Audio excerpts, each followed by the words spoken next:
Hi, I'm Natalie from the Felicity Branch Library. You've joined me today for a do-it-yourself Dalgona coffee session. So you might wonder what Dalgona coffee is. It is the latest sensation in the coffee world. Back in the spring when everybody was kind of hunkered down, apparently this made the rounds on TikTok. And it's also known as whipped coffee. It started in South Korea, and it uses very simple ingredients and a little bit of strength if you're going to hand whisk to get yourself a delicious beverage that is as good as anything I think you can get in your favorite coffee shop. So the first one I'm going to do two versions. The first one is going to be a dairy version. I'm going to use half and half. I'm going to use instant coffee. I'm going to use a mixer to do that one. The second version is going to be a vegan version, and it uses coconut sugar and it uses almond milk. I have tried several different ways to make this. Using the whisk works great. It's going to take about 10 minutes or so. It takes a little bit less time with the mixer. I also used a magic bullet and an immersion blender, and neither of those were successful. You can also use a stand mixer, okay? So there's a few different ways that you can do this. So, like I said, we're going to start off with the little hand mixer.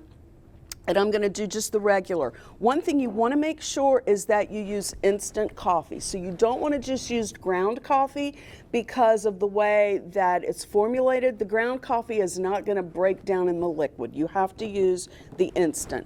This is my favorite espresso, but it's going to make it a lot stronger. You can also use that. We're just going to use the instant coffee today. So I've already got them measured out here. So we're going to start, like I said, with the regular version. So the cool thing about this is it's 2, 2, and 2. It's 2 tablespoons of your sweetener, so we're using regular sugar for this version. It is 2 tablespoons of the instant coffee, and this is a 2 tablespoon measure, so that goes in there. And then 2 tablespoons of water, okay? And that's all there is to it. So you've got that in. Kind of let it incorporate a little bit. And then what's going to happen is this is going to whisk up, and what you're looking for is for like almost a meringue. It's going to get foamy. It's going to get kind of, it's going to get stiff. It's going to get shiny, and you're also going to see it change color, which is kind of the cool thing. It'll go from really dark to like a caramel color. Okay, so I'm going to go ahead and get started on this.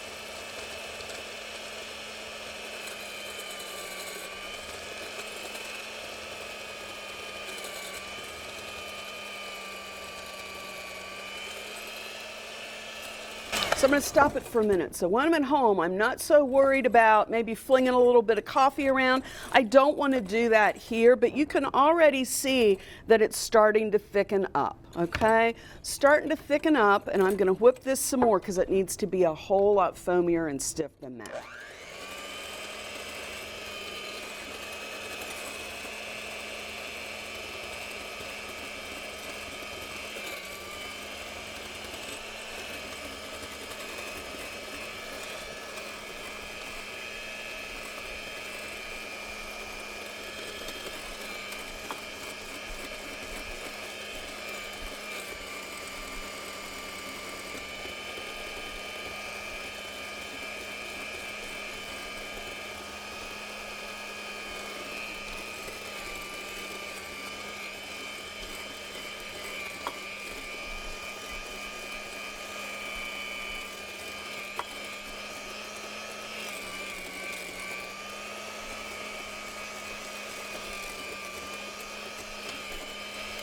So you can pretty much see how quick that was, and it didn't really take that long. I didn't time it, but it takes a whole lot longer when you're using the whisk.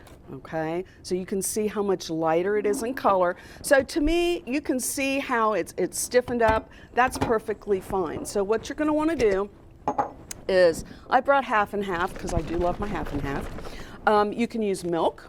I also saw on a recipe where somebody used chocolate milk if you want kind of the mocha thing to go on. So you just pour your milk in, and what you're going to do then is also just dollop your cream in there.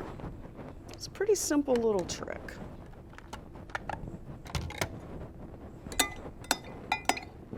Now I have found that the one using just the regular sugar and the dairy tastes a lot sweeter to me than the vegan one does. So if you like it sweet, you're probably going to love this. And so that's all there is to it, and that's your finished drink. Now I do know some people that like to drink it just like this. Some people like to mix it up. So this is what it's going to look like, okay? And then you mix it up, and there's your drink. So that's all there is to that. So there's your whipped coffee. Okay, so what I'm going to do for the next one is I'm actually going to use the whisk. So if you think, oh my gosh, I don't have a mixer at home, I can't make this, you can. It's just going to take a little elbow grease, but you're still going to get the very same results. So for this one, this is the vegan one, I'm going to use the coconut sugar. I've got my instant coffee granules, and then I'm going to use the 2 tablespoons of water. And then all you do is whisk. And like I said, this is going to take, I mean, look what it looks like right now. But that's going to end up being this lovely, fluffy mixture in about 8 minutes or so. So I will be back shortly to show you what this looks like. So this is what you get after 8 to 10 minutes of hand whisking. So I've used this typical whisk. I've also made this using a smaller whisk, and I like this whisk a little bit better. I think maybe it might incorporate a little bit more air into the final product. So this is the vegan version right here. And so what you're going to do for this one, we've got the almond milk. We're going to pour some almond milk in our glass, and we're going to do the same thing we did with our regular version. We're just going to take a spoon and we're going to dollop the beautiful butterscotchy almost colored cream right on top of the almond milk. Like I said before, I kind of like this one better, and I'm not vegan, but it just seems to be not quite as sweet as using the regular white refined sugar and the dairy. I really enjoyed this one a lot. And of course I used unsweetened almond milk. You could use sweetened almond milk if you wanted maybe a sweeter product. So this is our vegan version, and that's all there is to whipped coffee. So we've got the vegan version, we've got the dairy version, and that's all there is to whipped coffee. So thanks for joining us today. If you would like to see more programming from Clermont County Public Library, please subscribe to our YouTube channel and also visit our catalog on our website. You can check out some of our great cookbooks and be sure to try other recipes. So again, thanks for joining us today.